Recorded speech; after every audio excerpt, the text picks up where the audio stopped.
এই এত বেশি বক বক করছিস কেন? হ্যাঁ, এখন আর তোমার এই বক বক কথাগুলো না আমার সহ্য হয় না। আরে বক বক করলে কি ওই জমিনটা তোমার হয়ে যাবে? হ্যাঁ, হ্যাঁ, এতটা সহজ মনে করো তুমি সব কিছু? হ্যাঁ, আরে জমিনটা তার হয় যার কাছে জমিনের কাগজটা থাকে।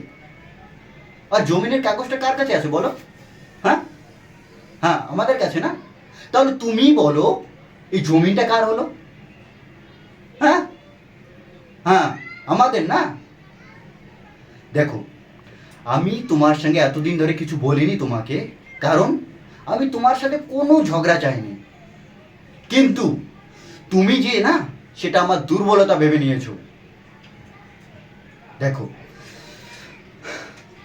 আমি তোমাকে ভালো করে বোঝাচ্ছি ভাই, বুঝে যাও। আর না বুঝলে না, 2 মিনিটের মধ্যে আমি সব কিছু পাল্টে দিতে পারি, বুঝলে?